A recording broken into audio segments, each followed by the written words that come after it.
I have a question for you guys. How many of you actually enjoy what Disney's been making lately, in terms of their movies? Because, truth be told, I hate a lot of what Disney's been creating. Whenever I see a Disney movie nowadays, it just goes right over my head. I watch it, I forget about it, and I move on with my life. There have been very few films where I see it in the theater, it leaves a lasting impression, and then maybe 2 weeks to a month later, I rewatch it. That's typically the experience I want to have when watching a film. But over the last, I want to say, 5 years, Disney, they have completely lost my interest. I can't say I've been pleased with the hot garbage they've been producing. All the remakes and sequels, they're just so bad. If they're not infuriating, they're just boring. And I've probably only enjoyed around 3 movies in the last 5 years. And those would be Luca, Inside Out 2, and Encanto. Everything else, they're just nothing. Throw them in the wood chipper, no one would miss them. Even if we just observe the 2023 roster of movies, damn, that was not a good year. I mean, we got a remake, a sequel, another sequel, and another sequel, a remake. Oh, there we go, an original movie. Too bad it was pretty mediocre. Oh, and another original. This one sucked. And another remake. All in all, that was a pretty bad year. I probably only liked 1 movie. That's about it. At least this year it seems to be faring a little better. I already expressed how I liked Inside Out 2 and Deadpool. That looks pretty promising. But that doesn't really change the fact that every movie coming after Deadpool, it still looks like that low bar quality. I mean, I'm not going to see a remake of Lilo and Stitch, and I'm definitely not going to see a remake of Snow White. And the prequel to the Lion King remake, Mufasa, who even asked for this? Just no. But anyway, how does Disney's movie output relate to the parks? How does Disney making mediocre films translate to rides being built? Well, it seems that Disney, they have a pattern. They only have an interest to invest in rides that are based on recent popular IPs. And that kind of worries me. I already expressed at great length of how much I do not like the movies Disney's been making, and I fear that these terrible films will translate themselves into the Disney parks. If we look at recent examples like Star Wars Land, I could probably say for 100% certainty that no one likes it being themed to the reboot trilogy. Most, I assume, would rather see it themed to the original trilogy, or even the prequels, you know, the good movies, not the crap that Disney made. And if Disney made attractions based on those properties, what if they start making rides on movies that people really didn't like? Did any of you watch Strange World or Wish? Probably not. So how would you feel if they made a land on those movies? I'd assume you'd be indifferent towards them, because who cares about these films? I only bring this up because I don't know what Disney's strategy is going forward. They're already running out of movies to adapt in the ride, so they're just scrambling and grabbing any IP that did modestly well in the last 3 years and saying, okay, that's fine, let's just make this into a ride. This feels very reactionary and unconfident on Disney's part, and to be frank, I don't really want rides to be based off movies anymore. Even though Disney,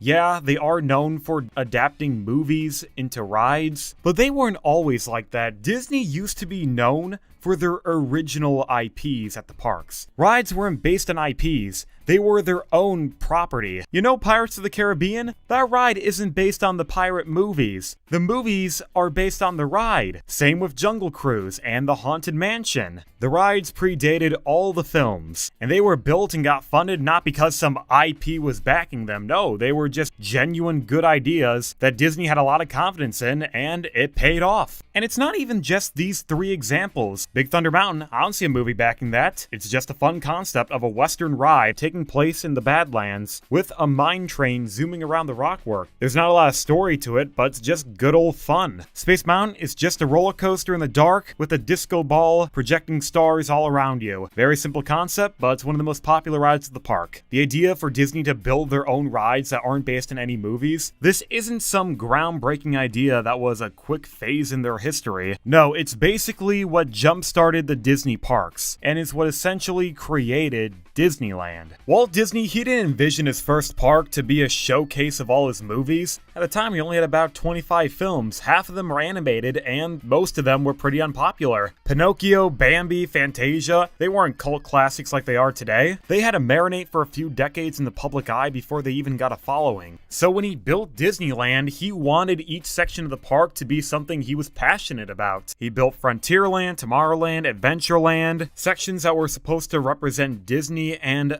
America as a whole. Walt Disney was a patriotic entrepreneur, and he didn't like to rehash the same ideas over and over again. Disneyland was its own separate entity that did its best to differentiate itself from the movies. And for the longest time, the Disney parks carried on this ideology. Even long after Walt Disney's death in 1966, parks like Epcot, that wasn't supposed to be an IP dumping ground. That was a city of the future that morphed into a permanent World's Fair. Half the park was to showcase future ideas, and the other half was to represent the world. Even Hollywood Studios, that park wasn't about movies per se, it was more on the creation of movies. It was meant to represent the talented people behind the films. And then Animal Kingdom, the entire idea of that park was supposed to be man's connection to nature. In actuality, it was supposed to be a copycat of Busch Gardens Tampa, but you know, Disney, they made it their own thing. But as you can see, Disney, they were very well versed in making original products. So what exactly changed? What made Disney flip their mindset from original rides to movie-based rides? Well, if we go back in time, we could see that Disney, they did have a few IP-driven rides sprinkled here and there. They were nothing major. It was like Dumbo's Flying Elephants or Alice in Wonderland and Pinocchio. Very mild garnishing, though, seen more as stepping stones for bigger attractions. It wasn't until around 1998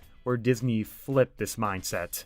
And I believe it started with one ride called Buzz Lightyear's Space Ranger Spin. Now this dark ride, it was installed near the end of the Disney Renaissance and when Pixar was just starting. It's a simple shooting ride to earn points with very rudimentary black light theming. The main reason this attraction made a big impact for the Disney parks is because Disney, they just kind of shoehorned this ride in the middle of Tomorrowland. It doesn't fit in thematically, it's kind of distracting, but Disney, they didn't really care. They just plopped it under the people mover and moved on. And once this attraction made its debut, we started to see more IP-driven rides, like Winnie the Pooh in 1999, Magic Carpets with Aladdin, Monsters Inc. Laugh Floor. But then after 2010, things really hit the fan. And I think it was all because of one big reason: the Wizarding World of Harry Potter. When Universal opened this land, the entire theme park industry was shocked. There was never really anything like Harry Potter prior, an entire land based on a movie with extreme attention to detail, a multitude of merchandising opportunities, and a high-tech dark ride that was pretty technologically advanced at the time. Universal had a massive win when they opened Harry Potter. And Disney, they were kind of panicking after this. So they decided to make a lot of reactionary lands to try to combat Harry Potter. No joke, after Harry Potter, around 2014, they announced Toy Story Land, Star Wars Land, and Pandora the World of Avatar. They were trying as hard as they could to rival Universal, and that meant digging into their library of movies to try to get as many theme park lands out as possible. And you know what? It did work for a while. The public did seem to like what they were doing. The problem is, they swung too far in this direction, where they're completely foregoing anything that's not based on a movie, becoming so unsure in what they're making that they have to focus group during the D23 Expo, getting audience input to what they're announcing. Disney, they used to set the trends for the industry, and now they just feel like a reluctant follower. Whatever Universal makes, they just seem to react to it. And all we see from the company nowadays is little to no investment and half-baked ideas that are based on whatever did well a few years ago. If they keep doing this, eventually the vault, it's gonna be empty. They're gonna have almost no IP to pull from, and then we're gonna see the exact same thing they do in Hollywood. Just remake and rehash the exact same ride over and over again. I mean, we already see this happening. Do we need a Toy Story Land at Hollywood Studios and a Toy Story ride at the Magic Kingdom? Do we need a Finding Nemo ride at Epcot and a Finding Nemo show at Animal Kingdom? Everything will eventually just blend together, and soon every park will have no identity for themselves. They will all be a giant dumping ground for intellectual property. It doesn't matter what goes where, whether it makes sense or not. It will all exist under the Disney corporate umbrella. Doesn't matter if it's good or bad.